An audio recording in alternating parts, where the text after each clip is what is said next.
Hello, everybody. It's 5:02 in Switzerland. I've just run out of we've got our IB visit on Monday. I've just come out of the last staff meeting with everybody. So anyway, welcome everybody. We're so pleased to host you this evening. I'm not as exciting as Nancy, I'm afraid. Nancy normally hosts, but she's unable to make it today, so I'm stepping in. So apologies, I don't have the balloons. Those of you that have come to one of these sessions before that would know that Nancy usually has a very strange supply of balloons. I don't really know why, but she has them, and every time something wonderful happens, the balloons appear. So she normally starts with the very fact that we're here at this time on a Monday at this time of year is a great celebration. I don't know how everybody else is doing, but we're pretty busy here. I had a quarter of my education faculty sick today. We are the highest number we've had since COVID. So I don't know whether other people are struggling a little bit with many bugs. We've got scarlet fever, we have colds, we have norovirus. It's a wonderful place to be. Anyway, I do hope that all of you are well and healthy and ready for a great session that we have today. I'm going to introduce our team that have come today. So where are you? I'm going to leave you, Erin, till last but not least. We have Pauline, who's one of our Women in Ed Sigmund Mers. Where are you, Pauline? I can't see your picture, but I'm guessing. Oh, I can see you. There you are. She's waving. Hello. Hello. Waving. There's Pauline. Pauline, introduce yourself. Hi, Pauline O'Brien. I am with ISS.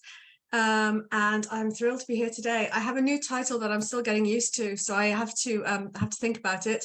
I'm now the Global Recruitment Director for Strategy and Business Development. Ooh, that's a balloon moment. Yeah, I don't it is. have balloon, but it I do is. have Toblerone. Thank you. Thank you. Thank you.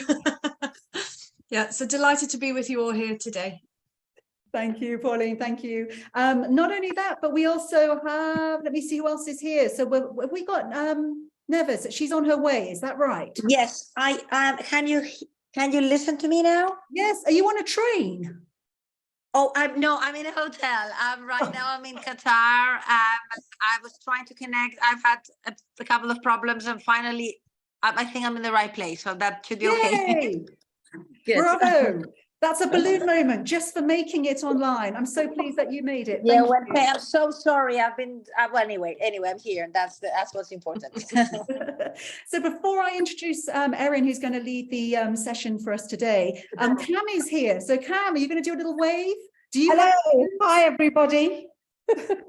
So those of you that don't know, Cam, what's your official title? CEO, Goddess Extraordinaire? I'm the Executive Director, and we returned back late last night from Athens, where we had our inclusion conference. So hence why some of the team aren't here today. And I don't know if you know, there was lots of protests in Athens, and the airport was closed on one of the days. So we had a lot of pivoting to do while we were there.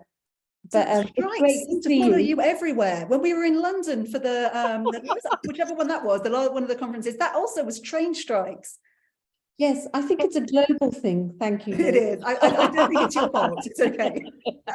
So thank you, Cam, and Sarah is here as well from the ECIS team. We're so pleased to be supported by you as well, and the fact that you enable collaboration in this way is gratefully appreciated, so thank you. But without further ado, because I'm far more boring than Nancy, let's go to Erin. Erin, introduce yourself. All right. Hello, everyone. Thanks so much for joining us today. It's really lovely to see so many people whose faces and names I recognize, and some new folks who will have a chance to meet today. I am thrilled to be facilitating this panel. It's one that comes up quite a lot, leadership transitions, and particularly for women. What does it look like to set up a successful leadership transition for yourself? And of course, there's context and all of those good things, but what better way to learn than from people who have done it quite a lot? So we have this wonderful panel today.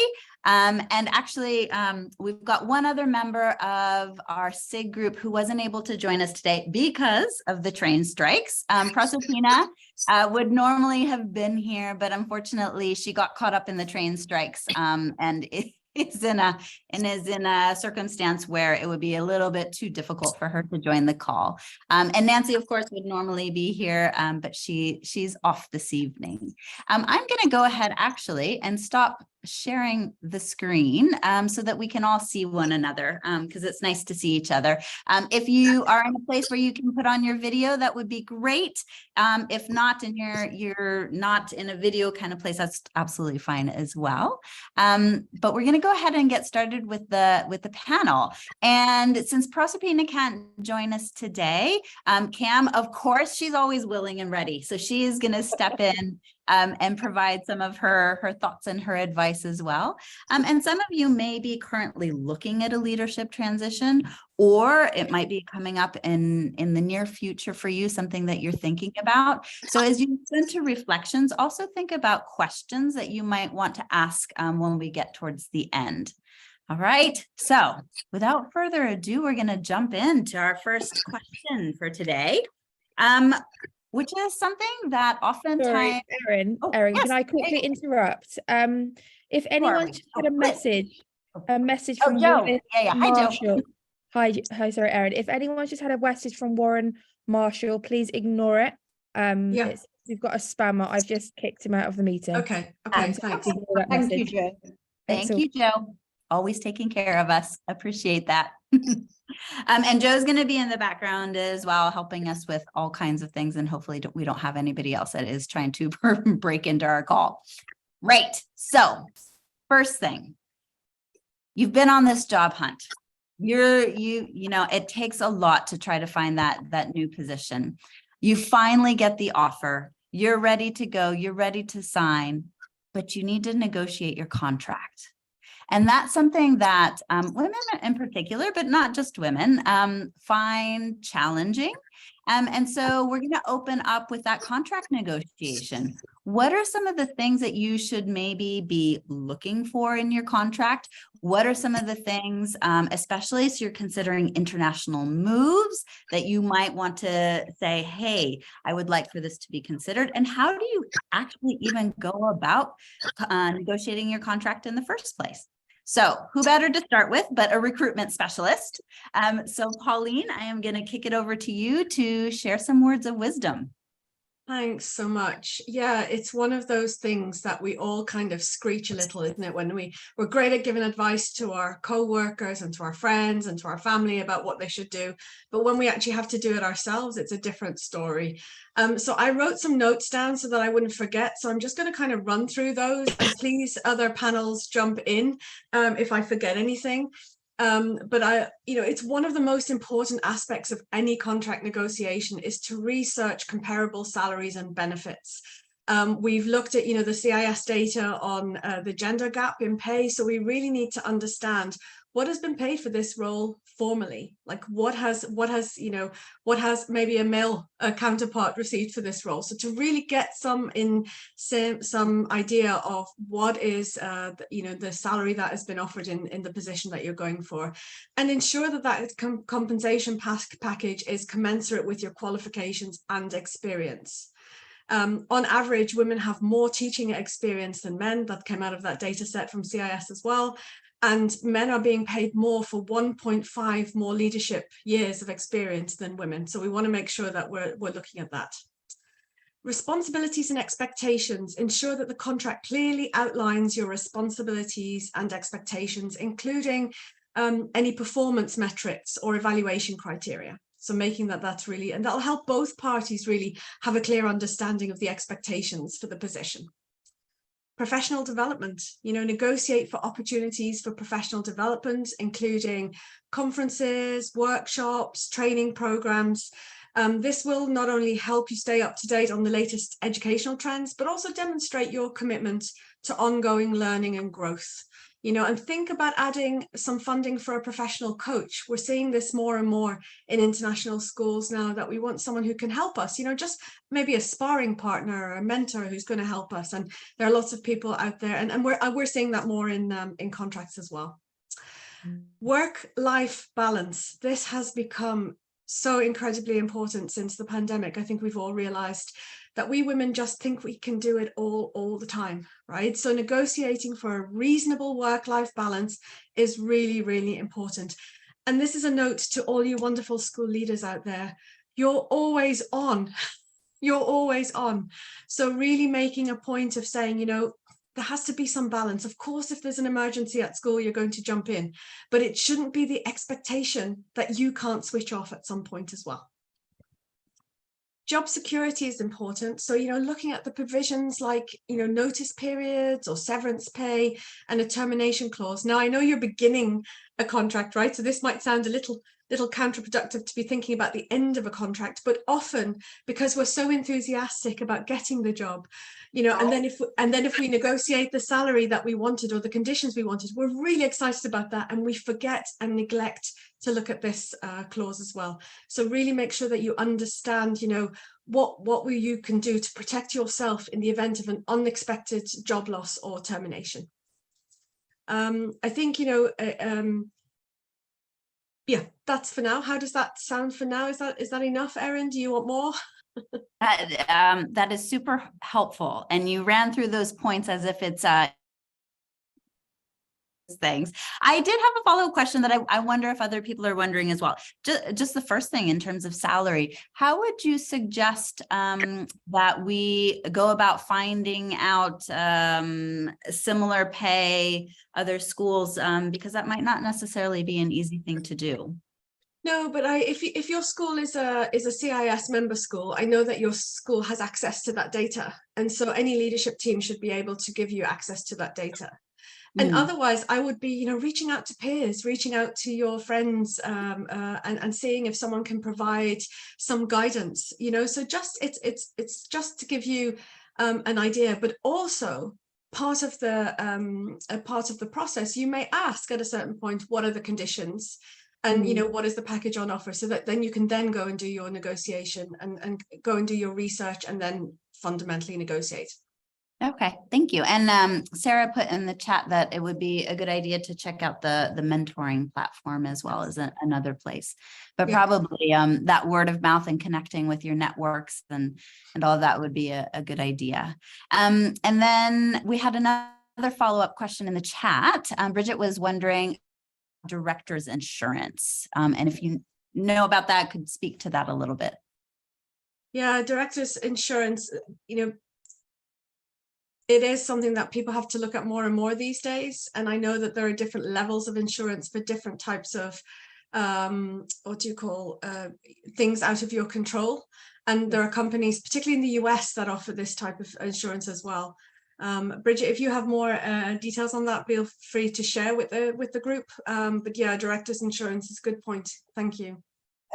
We at ECIS have indemnity insurance. So anybody that covers any training or any of those things, they're covered. So that's a really important element to have. And most of the schools that you all work in should have this. So I think it's a relatively standard policy when we talk to schools. And one of the other ways to find like schools is ISC data. You can search by the size of the school, the country of the school, to see what people are being paid in those positions. You know, there's lots of ways, and John Littleford offers a very good service, which most men use, but very few women use when they're looking for jobs. So it's quite interesting, that statistic alone. Yes, absolutely. Thank you, Cam. Nieves, do you have anything that you would want to add from a contract negotiation perspective? Well, I think Pauline was absolutely comprehensive in the many aspects that you need to talk about. The most important for me, of course, you covered all of the topics, is actually to go through the whole list well in advance. I mean, it's so important to have these maybe difficult conversations at the beginning before you, of course, you sign the contract. Sometimes, you know, we find it difficult. Those tough conversations that we think are tough, but they're very practical and need to happen. Sometimes we try to avoid them. It does happen. So I think we have to be very clear on this, not just to cover them. It doesn't mean that it's not being rude or being unpolite or pushy or anything. It's just that you really want to make it very clear that you want to really give the best of yourself And for that, you really need to have that framework, and you need to be as comfortable working in the new school as the school needs to be super happy to be having you on board. So, I mean, everything's been absolutely covered, but I think it's the tone and the time to have this conversation that's also very important.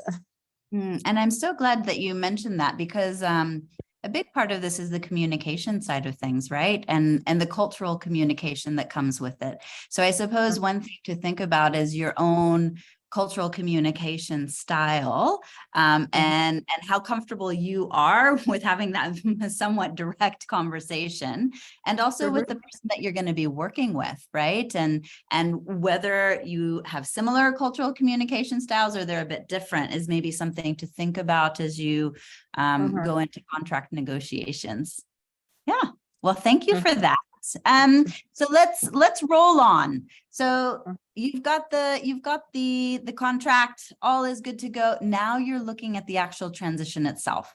And for those of us that are in Northern Hemisphere schools, this time of year is really interesting because you're trying to leave your current position well. If you're looking at moving into another country, you've got things to close out in terms of where you're currently living, the country that you're going to, thinking about that new role in another school. So there's a lot to think about. And oftentimes for leadership positions in international schools, we've got a week of transition that happens where you go and you visit.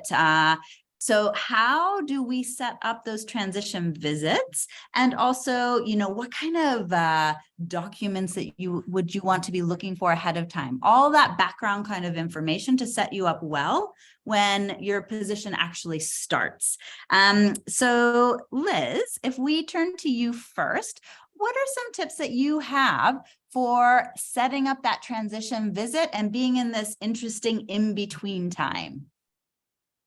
Am I speaking? Yes, thanks, Erin. Before I do, though, I just wanted to add on to the question you were just thinking about. One of the things was knowing your value. I think that's so important. We know that in school directors and heads, it's 21% pay difference in international schools. So we've used your networks. And if you don't have a network, find one of us. And we will connect you with someone in that region that you're looking at to help you understand the pay stuff. The other thing that I think is really important, just on that point, is your non-negotiables. Is what do you really care about? When I moved from Oxford University to the Netherlands, I was very excited about the role that had been offered for me, a director role at the British School in the Netherlands, but they offered me a 2-year contract. And I was like, I'm not going to come with my family and leave Oxford University for a 2-year contract. You either give me a permanent contract on entry or I'm not coming. Because I wasn't prepared in that situation to relocate my family in that way. And that was important to me. And interestingly, for the first time in recent years, they actually issued a permanent contract on entry. So that I got that. When I came here to Switzerland, one of the things that was very important, I knew that I was coming to quite a rural part of Switzerland. And I'm quite a social person. So I knew my network is really important. It keeps me healthy. It keeps me well. It's good for my mental health. I learn a lot from so many of the amazing people in our profession. And I'm really dedicated to working in a collegiate way across globally, actually, in international education. And I do a lot of voluntary work. And it's important for me to maintain that. And it was interesting, it wasn't something I negotiated, but my board, the chair of the board here, he said, Liz, you do loads and loads of stuff. You've got to make sure that we write that into the contract. So they actually wrote into my contract that I can work for 2 weeks a year in total for other people doing whatever I want to do. And I thought that was a smart thing. Yeah, and I've actually heard about that from a number of people. So that's a good one to write down, especially if you're doing consultancy work and these kinds of things, to go ahead and get that written into the contract. And it really helps if you're doing like IB visits, or you're working with accreditation agencies, or doing a lot of the work that I do in kind of PD. It means that I can legitimately doing it, and my school knows the value of it. They recruit me because of the kind of networks and influence that I have, an understanding of global education. What they want is for me to maintain that. And so that's one of the ways that I maintain it. For you, of course, it's different. It could be different. But anyway, moving on. So you're about to, are you going to say something, Cam? Cam, you look like I was just going to say, Obviously, Liz was lucky enough for her people to suggest that. But, you know, recommend it yourselves, know your value. Liz brings so much to so many people.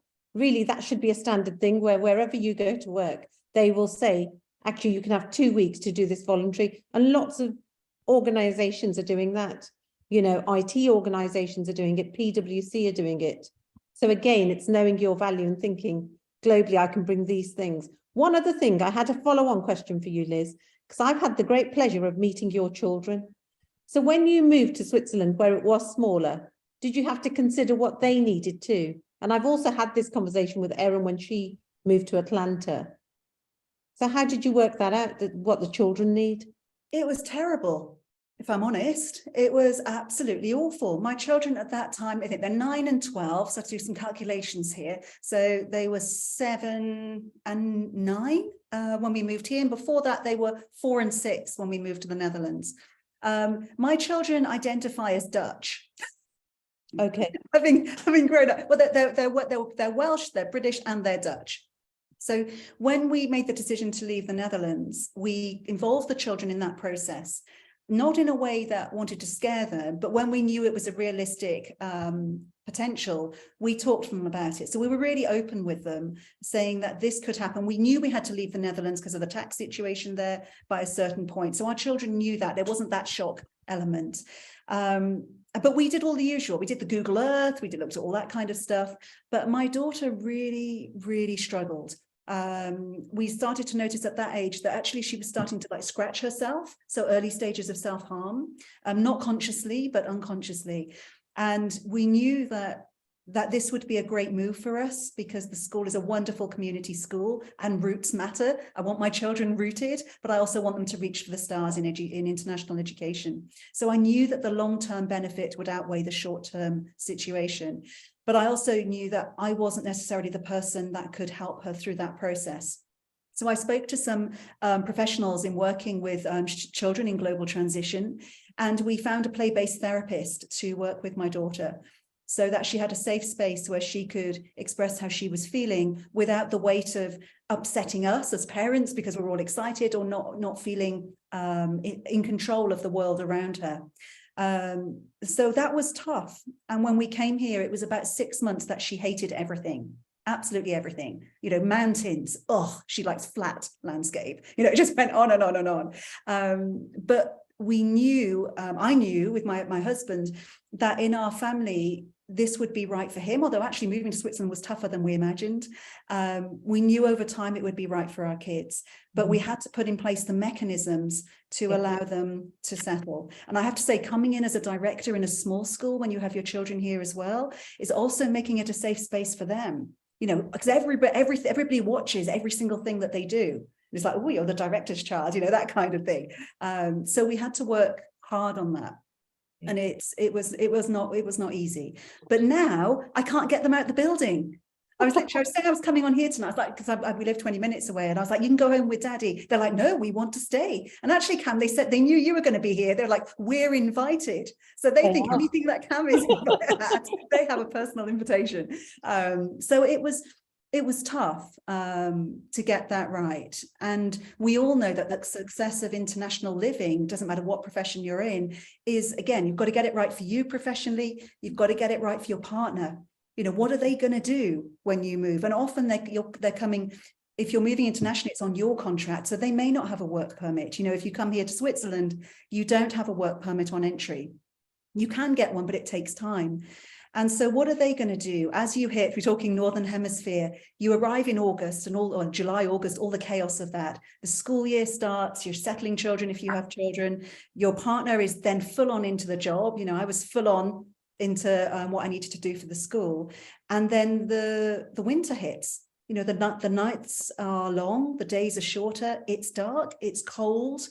It's not always easy to make friends. And I, particularly as a female leader, there are many areas around the world where as an accompanying partner or stay-at-home dad, there might not be things in the area that are suitable for them. You know, the number of groups my husband went to, they were all women, and some were very welcoming and others were like, who are you? This is a female-only space, step away.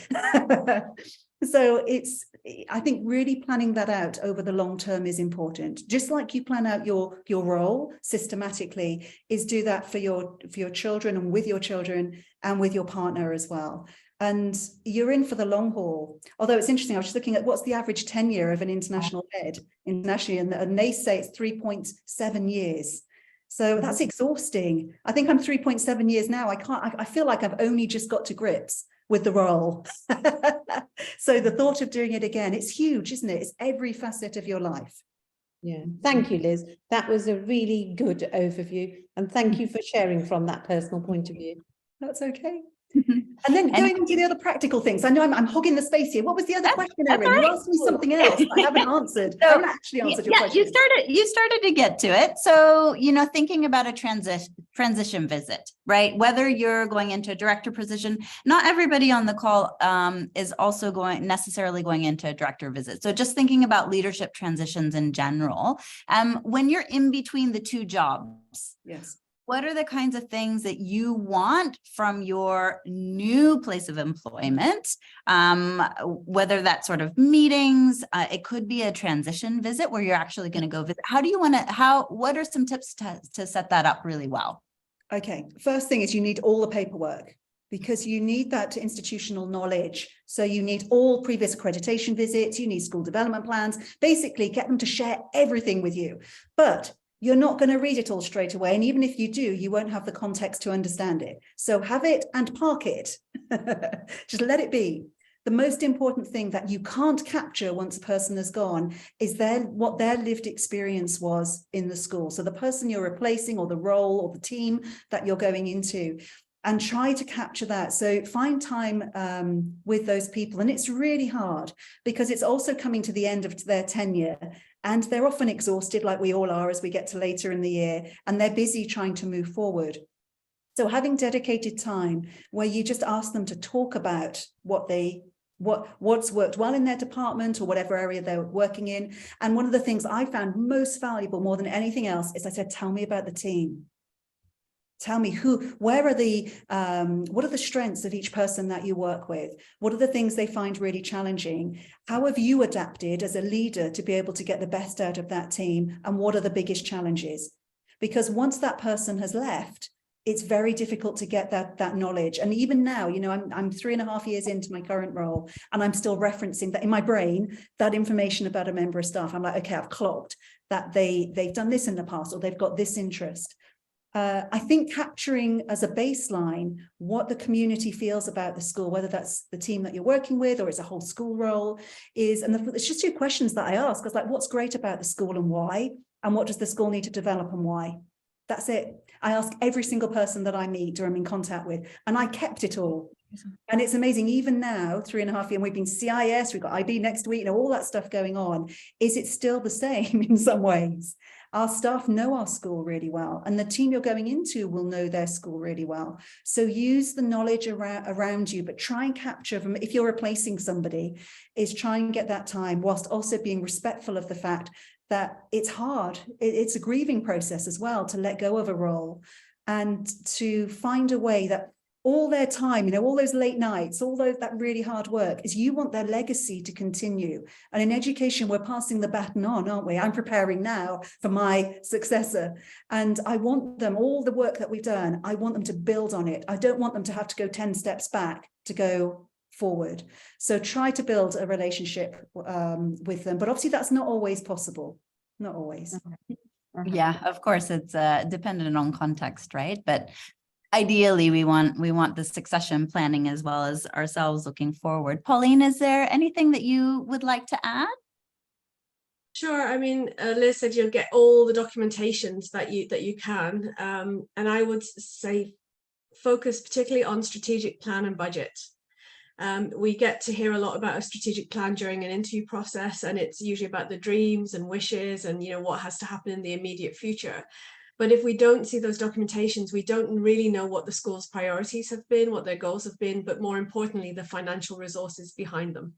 And often I've seen leaders be blindsided by the financial information provided because people are not as open in some cases in the schools that you would want them to be. So to be you know, firm and fair about, you know, getting that information, but really making sure that you know what are you getting into. And that could be a deficit budget, right? I've seen many school leaders go into a deficit situation, but you need to know that, because you need to know, do I have the skills? Is this my thing? You know, I've often heard school leaders, oh, that's my thing, give it to me, I'll turn it around, right? But if it's not your thing, right, you could find yourself in a bit of a pickle. So it'd be better not to do that. So, and I think with the accreditation reports, as Liz rightly says, really look for evidence that those accreditation reports are being used. You know, so the commendations, are they being celebrated?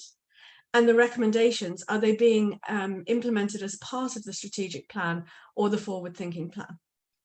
And not only asking those, but looking for evidence that this is happening. Because often, again, in processes, we hear, oh, yes, yes, we're doing that. Oh, yes, yes, yes, we're implementing that. But we don't actually, you know, see the evidence. So I think it's really, and you know, it's important to come from a place of curiosity and learning, rather than, you know, maybe judging a school on where that is. You know, it's always a fine line, isn't it? Or at my school we have that in place, right? But in this next school we don't. So we just have to be very careful about how we bring that. But I think, yeah, getting as much information, but seeing if this information is utilized, because that also tells you something about the huge investment that goes into accreditation protocols, right, from a school. Like, it's huge. And so you want to know, are we really maximizing this? Are we getting value for this? Like, is a school and a school board really doing something with all of this information, or is it just the paper exercise and the report goes in the drawer? So that tells you also something about the governance in the school. How are they really, you know, really keen on developing and really keen on, you know, that evaluation piece to get better, to offer the best education to the students. I really love how you use the word curiosity, Mhm. because you're in that beautiful place where you can be curious, because it's going to be yours, but it's not yours yet. And so this is the time to be curious, to ask the questions, because you know, as Liz said, you don't have the context, or Cam said, you don't have the context. And so kind of use that to your advantage.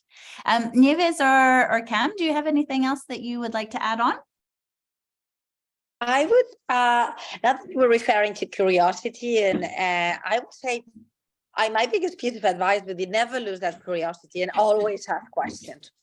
I mean, the attitude we bring into a new job, sometimes in time we lose it.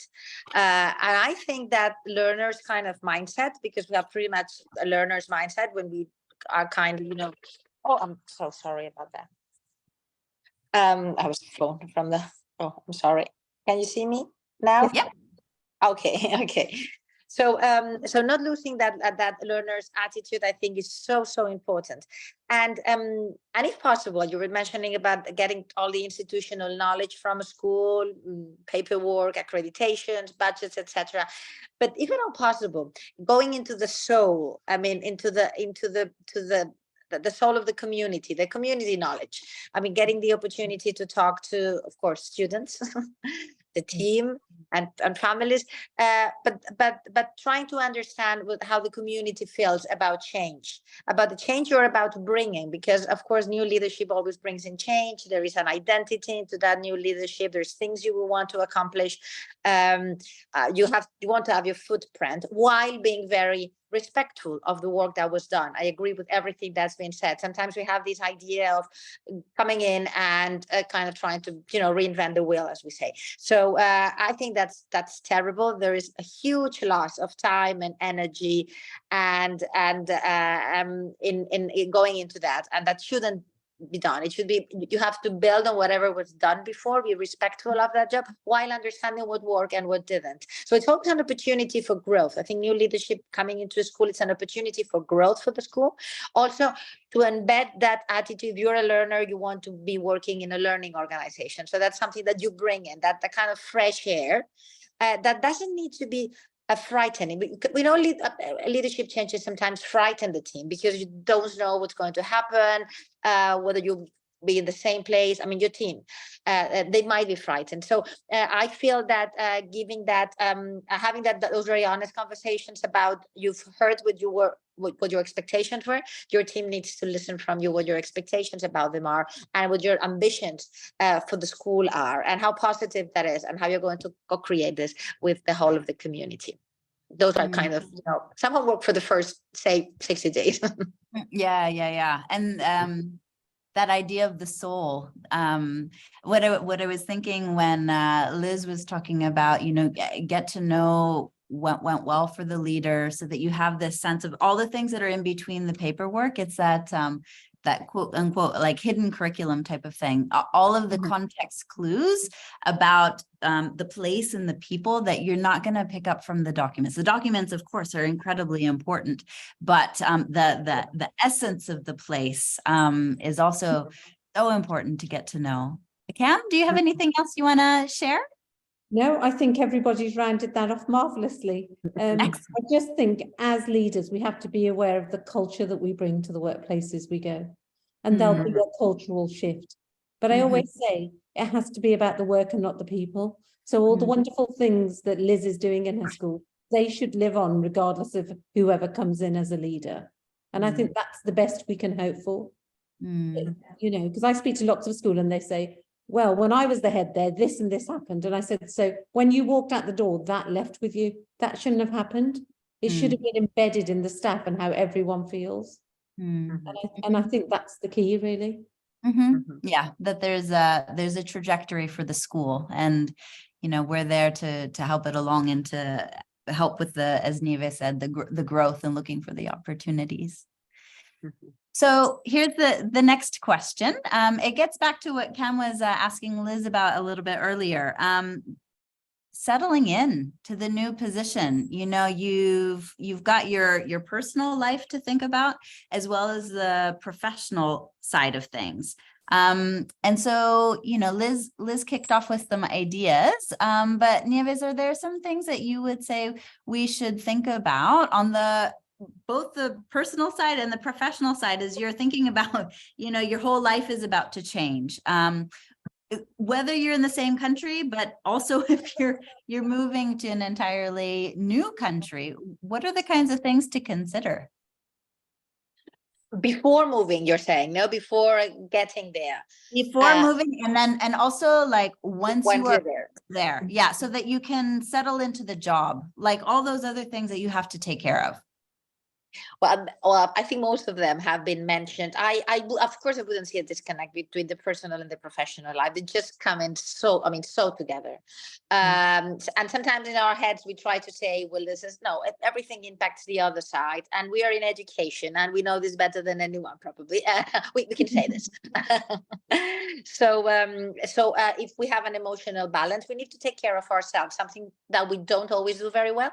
As I would say, women, sometimes, we leave ourselves to maybe the last in the row, and in this occasion when there is a big life transition, we really need to take care of our own emotional balance. I think this is critical because only if we work well, in our heads and our whole attitude, and we're physically well and emotionally well, etc., then will things work.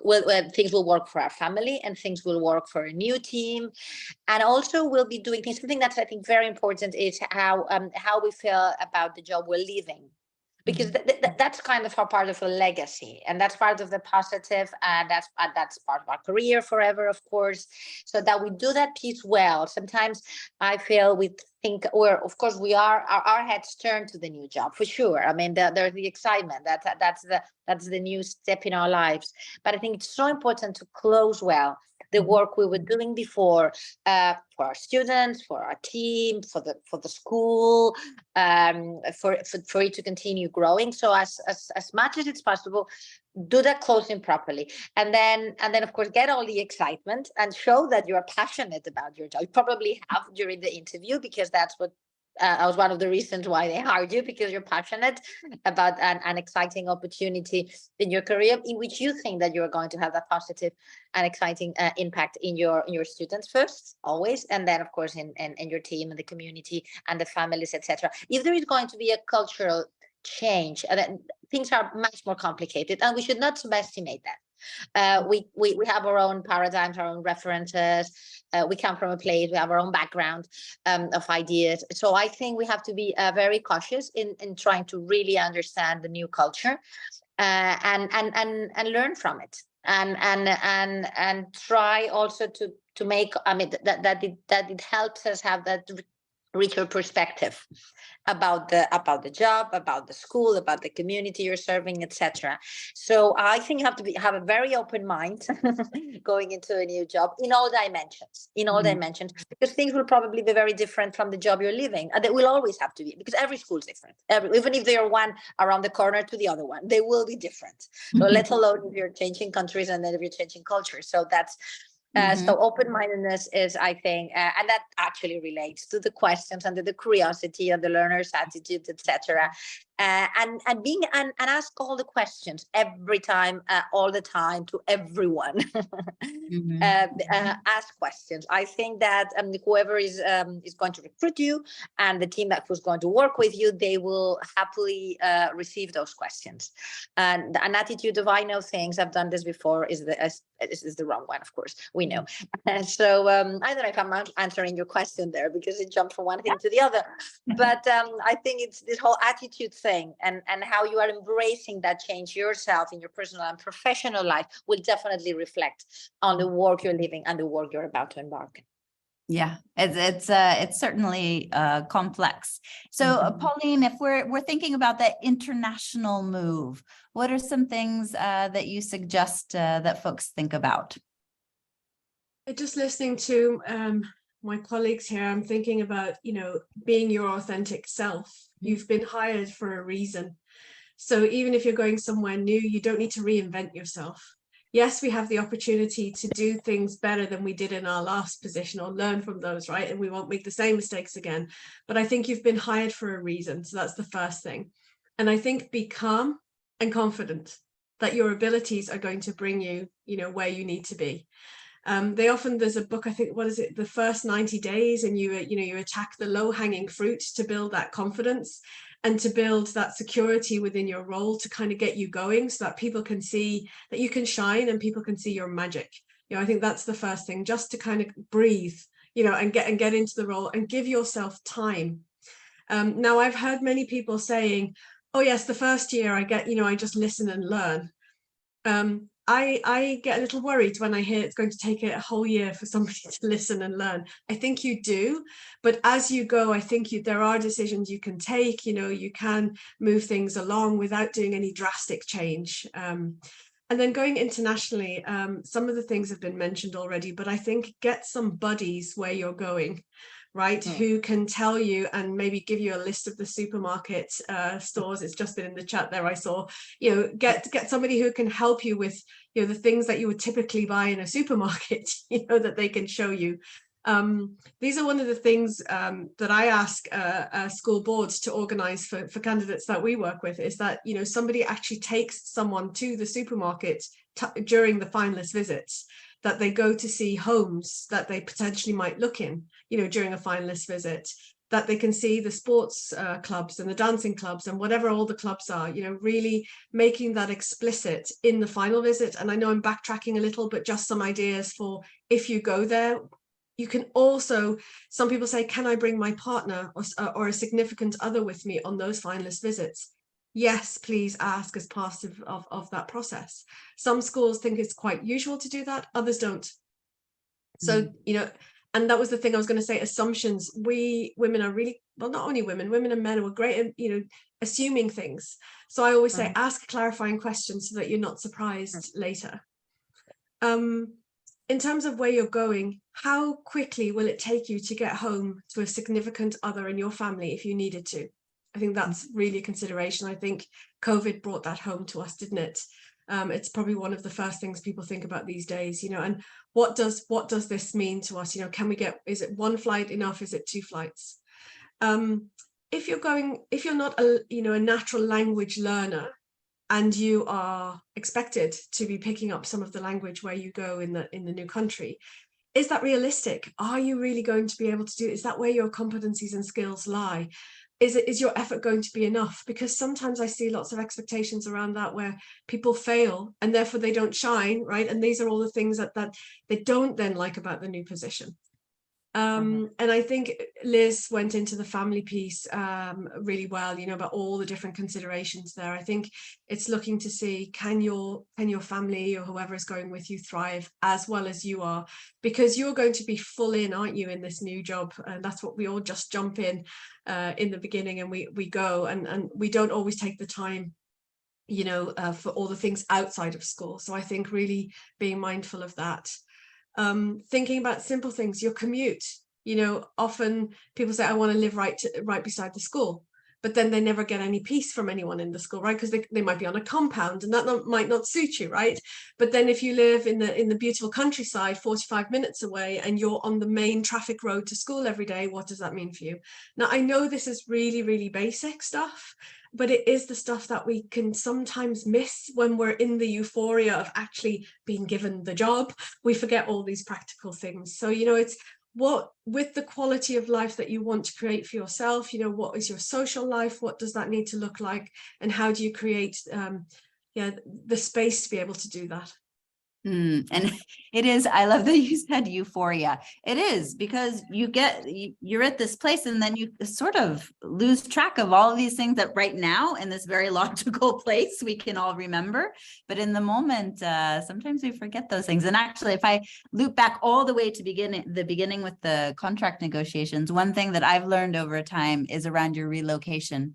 Because if you are truly an international person who is sort of like a turtle with everything, you take everything with you, really considering what that relocation benefit and package is like is quite important, as well as getting to know the grocery stores and all of those kinds of things.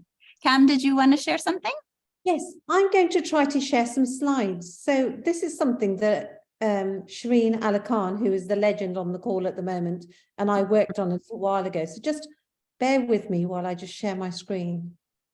Here we go, it's this one. While you're doing that, Cam, I just say one more thing is take time for negotiations. Don't rush. Yeah. If they really want, if you know, if the school really wants you, they'll give you and offer you the time so that you're comfortable with all of the conditions. And I think sometimes we're eager to please and get it done, and we want to get it signed and sealed.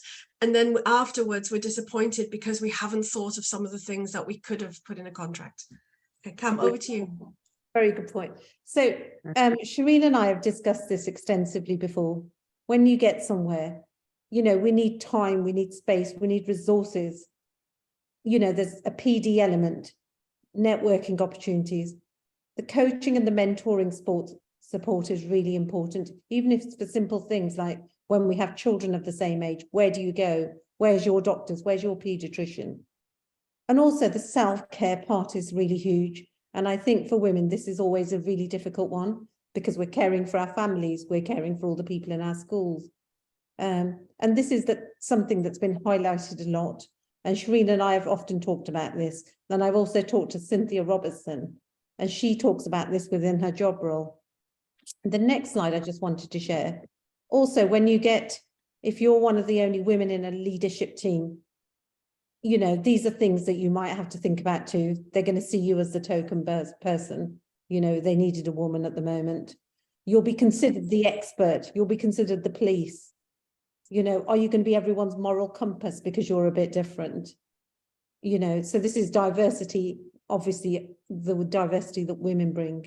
So these are all things that we need to be prepared for as well, if we're going into schools where we know that we're a little bit different to the rest of the leadership team.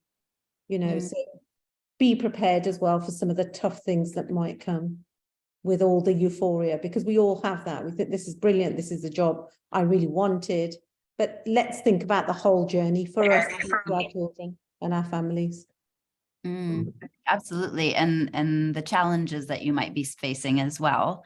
So that you've got that realistic picture. So we are about 9 minutes till the end. I did want to leave a little bit of time for anyone to ask any questions before we close out. We'll see what questions there are, and if there aren't any takers, it'll be fun to see if there's anything you would absolutely recommend you do not do when you're doing a leadership transition. So any questions from the group?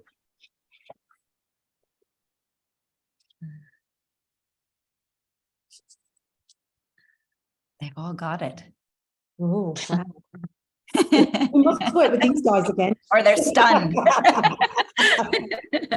All right. So since no one is hopping in with a question quite yet. Oh, we do. Michael, you're raising a finger. Hi, I have a question.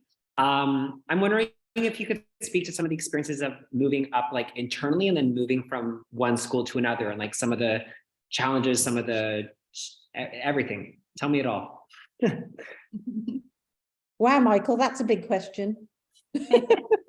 So We can do a whole nother panel on that one.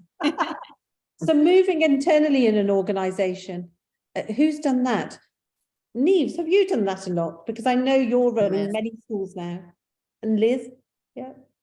I haven't done it myself, but within the group we have and the different schools, of course, there are leadership, the members of our leadership team moving from one school to the other, or within the group from one position in a school to maybe a middle management position to a senior leadership position in another school.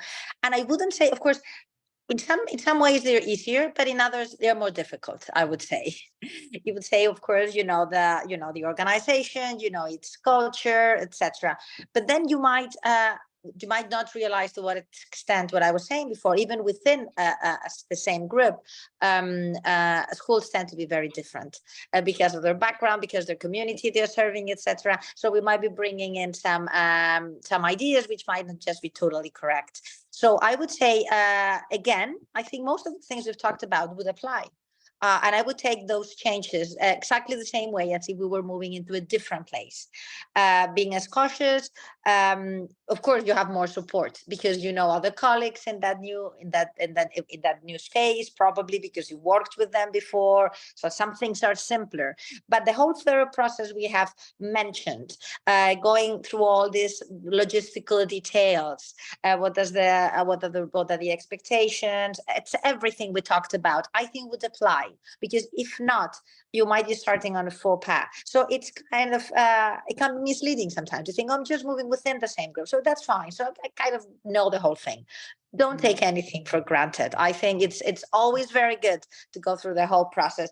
And again, don't think you know the school even just because it holds the same name or has the same owner or whatever. So that would be my little piece of advice. I think there's a question in the chat box from Angel. And Liz, if Liz wanted to share any thoughts, because you have done internal transition. I have, and then I can move on to, I just saw Angeline's, I saw Shannon's comment as well. Yep.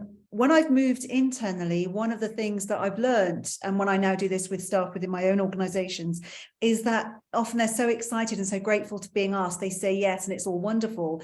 But often when you move within an organization, you still carry what you did before. So it's this and.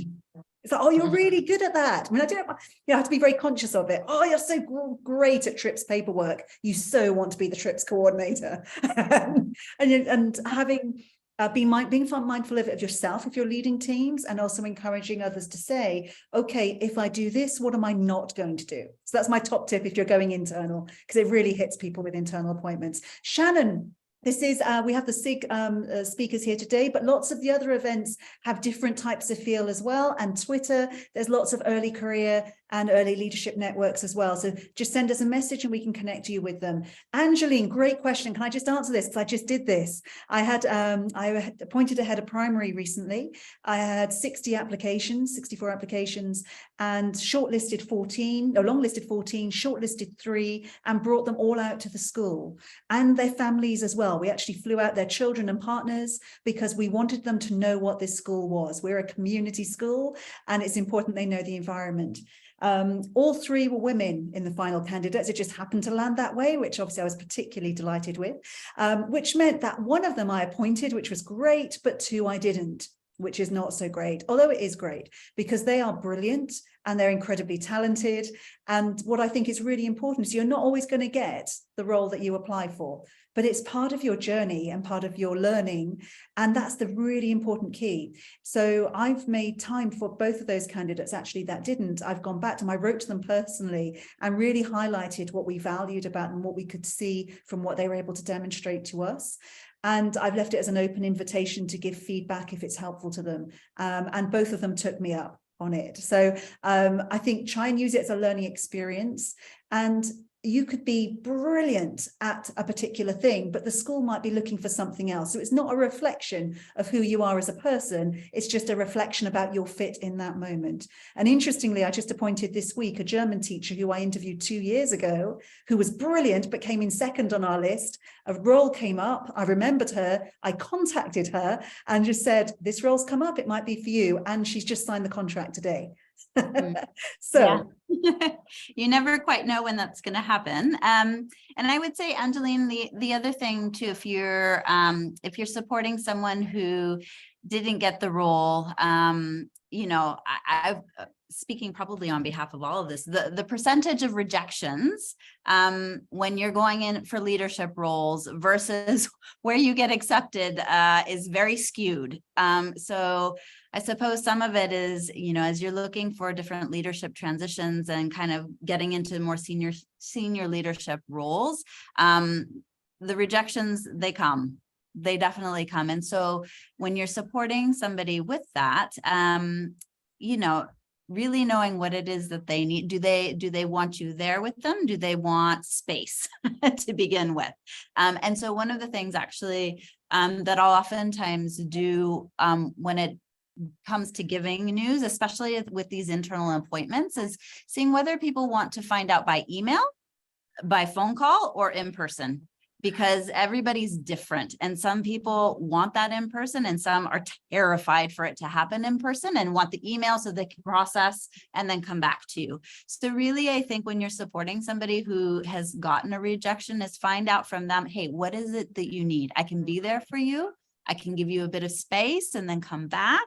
I can link you up with a mentor, just to kind of find out, because it's a journey. Going into leadership roles is definitely a journey.